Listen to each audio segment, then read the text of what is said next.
Welcome back, everybody. We're continuing this walkthrough of Dark Souls 3, the Cinders mod version 1.63.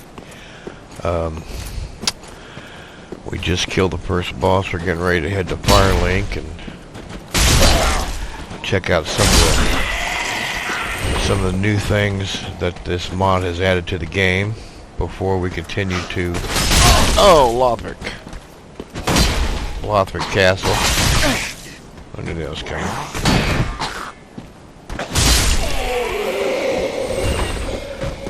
This big Zweihander is not made to fight in tight spaces. Plus my strength is still minimal for using in this thing, so it's still going to be a little awkward, but it's okay, it won't take long. We've got some really nice weapons coming up here in the next section. Next section of the game. But first we're going to go through here and kill the little doggy up here and pick up the odds and ends excuse me, that are scattered around the Firelink Shrine.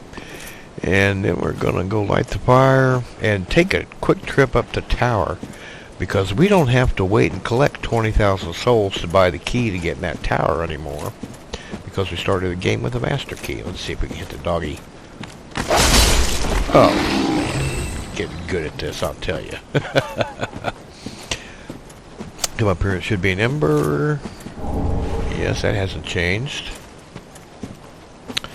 But anyway, we're going to go light the bonfire and then go up to the tower and go through there and get everything up through there that we need to pick up. And then we'll come back and kill the sword master, because we need to kill him before we get to the next boss so that we can summon him as an NPC to help us with the battle, make it a lot easier. But let's kill these two guys real quick.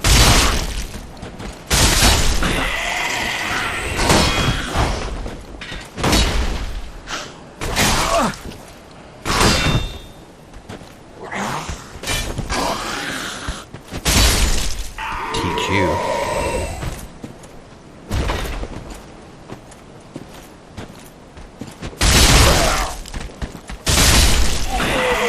Two at once.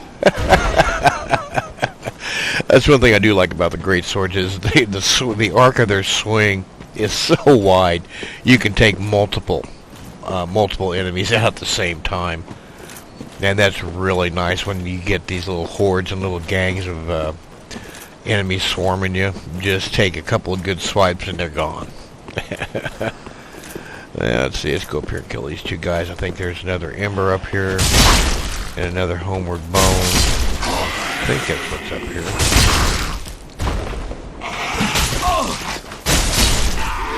And the stamina is just taking forever to refill. Man. That's okay. It's still the early in the game. There's so many different buffs and shields and rings that we can get to make that stamina just refill itself like right now. Almost like instantaneously. Homeward boner. Yeah, baby. Okay. Now let's go light the bonfire and then we'll head up into the tower and do all that stuff before we head to Lothric. And I guess I could move a little bit instead, just taking a quick little stroll. Yeah, I'll be back in a little bit. Don't go anywhere.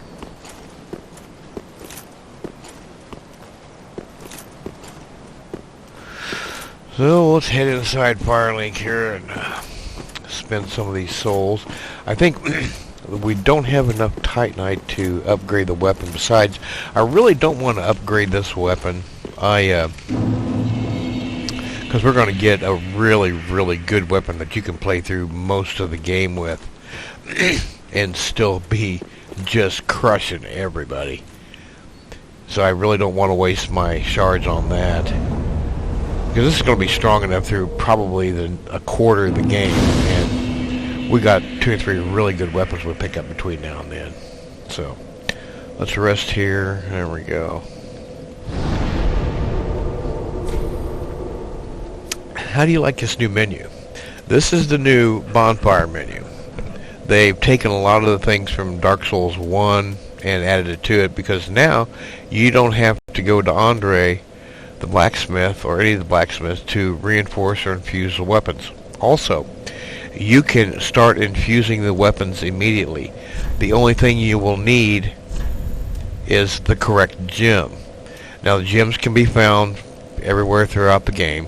You know what I mean? That's kind of a given, because that still was part of the game before. But you don't have to collect the different types of coals. Was it coals or ember? I don't remember which.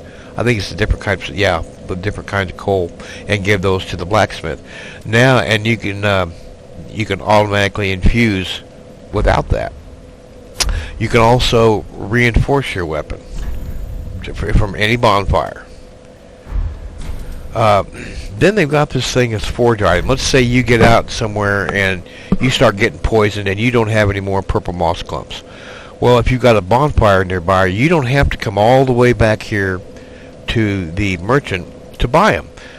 You can just go directly to the bonfire, and cost you 500 souls, and makes you one right there, however many you want. Homeward bones. You run out of homeward bones, you need to get out someplace, and you're out. You can just make one or two. That's really pretty cool.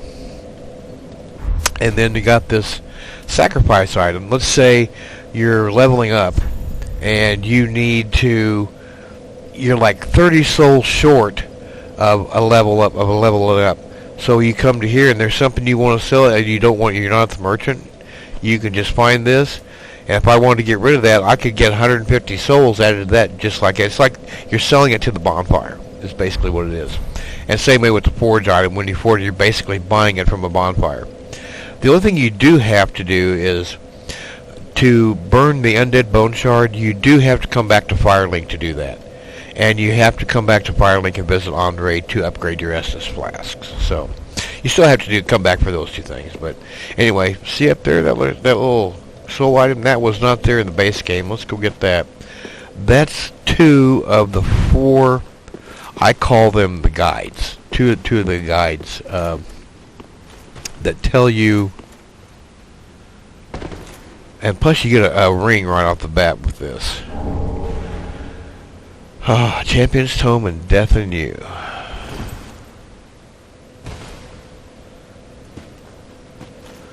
Now what that is okay, the Champion's Tome, and you can do this, it's a thing called the Champion's Pact, and you can activate it by talking to the Firekeeper there in the shrine. But what happens is this will actually, it's like a challenge mode. If you activate the Champion's Pact, new enemies will appear throughout the world, and some of them are enemies from like Dark Souls 1 and 2. Some of them are enemies that should be like 2/3 to 3/4 of the way through the game, but they're showing up early. But anyway, they appear throughout and they will enter a berserk state once they drop below 50% HP. But also, this also boosts your absorption, damage and stamina recovery, and grants HP recovery. Plus, it also boosts the number of souls that you get for killing something by about 25 to 50%. So it's really a pretty good deal, but it does make the game a lot tougher.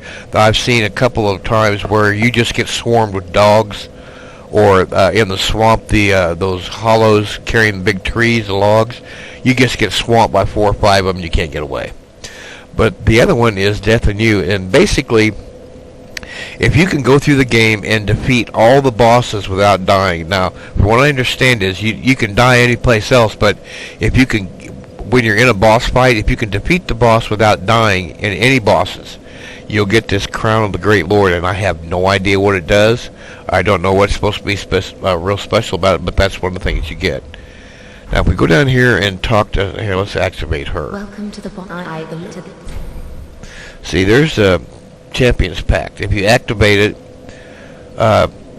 you start playing the game like that. And at any time, and I'm not going to do it right now, but if you decide that you want to stop, as soon as you start talking to her, it comes up a little thing down here that says deactivate the pact, and you can stop it. So you can turn it on and off at any time. That check worthiness is checking your worthiness for that killing all the bosses. But let's go down here and see also the merchant sells a whole different bunch of extra goodies.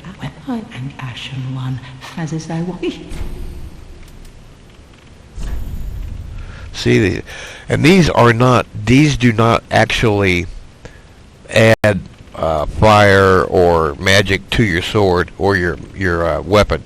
It just puts an aura around it to make it look like that. But also, she automatically sells a Pyromancy glove, a fireball, and some armor. And eventually, we are going to buy these from her. Plus, you can still get it from, what's his name, Cornix, I think it is, the guy who sells you the Pyromancy things. You can also get another one from him. But I'm going to actually add Pyromancy probably about a quarter of the way through the game. I like to have a little bit of a ranged weapon for some of the bad guys and bosses. But she sells, and eventually she will sell the gems that you can take and infuse your weapon with. She will sell every kind of gem that you can get. Where am I going? I'm not paying attention here. Let's go down here and talk to Andre real quick. And well, I am a smith. We can learn a gesture from him, which we couldn't before, at least not that I can remember. But everything we have here is pretty much the same with him. Like I say, he doesn't need the coal to start infusing. And if I had the gems, I could already infuse them. And some of the infusings, I mean, like the lethal gem, it automatically gives you, whoops, wait a minute, where's that? It automatically gives you scaling from C to A in strength. And the only other one that's as tough as that one is blunt. And that, I mean, it really, besides the A and C, you have a little extra up here, but it gives you 150 in critical, which really helps your backstabs and some of your other moves. But you can, there's some good ones in there. But anyway, be careful. With him it's pretty much business as usual. But you walk around the back of his bench, and there's these things, these other guides. And let me show you what those are. This is really neat because you don't have to guess. You can tell exactly what everything does. Anytime you infuse your weapon, this tells you what that gem does to your weapon. A blunt gem increases the stamina damage and boosts the equipment load. Now the fire gem deals additional damage over time on hit. In other words, if you hit somebody or a couple of passes with your fire sword or flame sword, they will keep burning. And you'll actually get more damage before the burning stops. It's like a double hit. It's really pretty cool. Lightning reduces poise temporarily. If you are dark infused, every time you hit an enemy, just hit them. You don't have to kill them. Every time you hit one, you will absorb the HP and it will be regenerated to you. Lucky, increase item discovery. I mean, they're just really good. Now, what these are is these are infusions for your shield.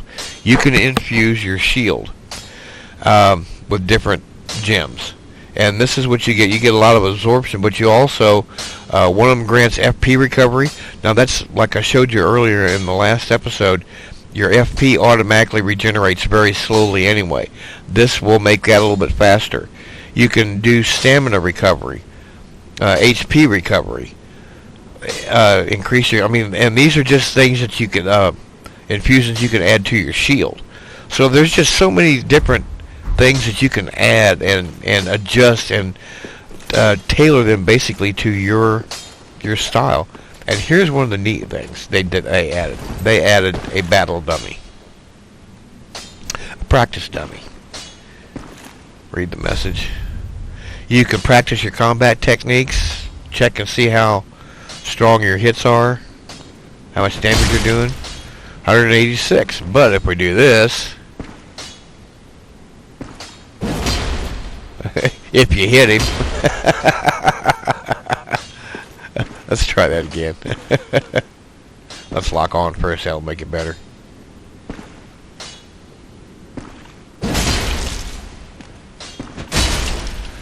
3 to 500, and this is the first weapon of the game. I have never seen one that strong before. So this mod really does add strength and power to your weapons, and the pyromancy and the sorceries, they seem to be more powerful. You don't have to level up the pyromancy glove as high as you did before to get as much power when you cast with it. So we already lit the bonfire. Let's run up through the tower real quick. Whoop, where are we going here? And make a quick run through the tower and get the stuff up there, and then I think we're going to end this episode, and the next one we will start off at Lothric Castle and start our story progression, and that's where everything really gets to be different.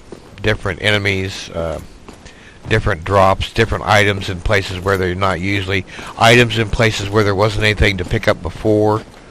It's just really changed. And so let's go ahead and use our master key, and we're going to go up and get the Firekeeper's Soul and a new piece of equipment that I don't remember seeing in the base game before. If it was there, then I was just completely oblivious and had no idea it was here. It's called the Firekeeper's Mask, and what it does is it does the same thing as the Covetous Silver Serpent Ring. It boosts your soul, the souls you get, by 25%. So and you can wear it. I mean, it just, and early in the game that's really nice because you don't get the Covetous usually until you can get the 20,000 souls to buy the key and then go through the tower, which is usually at least, I'd say probably a quarter of the way through the game, if not more, depending on your play style. But we'll get the Pyrokeeper's Soul here, and then the mask, you run over here to the edge, and very carefully take a leap of faith.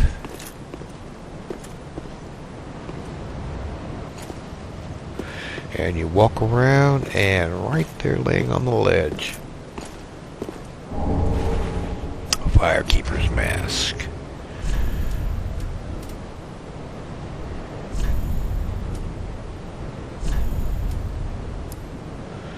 Boost soul absorption by 25%. We definitely want to put that on. That will really help. And that's another thing too. Since there are quite a few more enemies, with this, you actually can level up really fast in the game. You can really get some, whether you want strength, dexterity, intelligence, faith for a magic build, you can get those leveled up really fast. I was using the equivalent of the Foom Ultimate Greatsword, or the Fugs. I was using a sword equivalent to that at the end of the base game, about a quarter of the way through. I was just annihilating things. Nothing was surviving. Yeah, let's go ahead and make the leap. Let's go ahead and get the transposing kiln.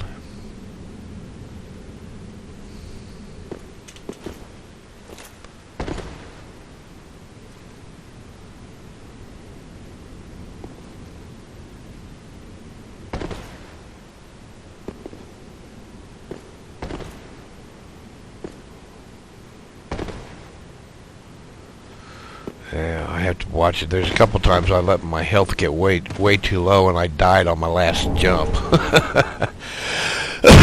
Now, there's something new here. I hope it's here. Yeah, read this message. We'll read this. Commune to teleport to unattended graves. Really? Commune. And what this will do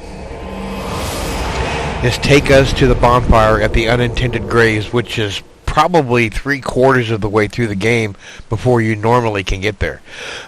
Now, we're not going to fight anybody because I am not strong enough. I don't have enough health or anything, strong enough weapon to kill these guys. We would get eaten alive. But I'm going to light the bonfire.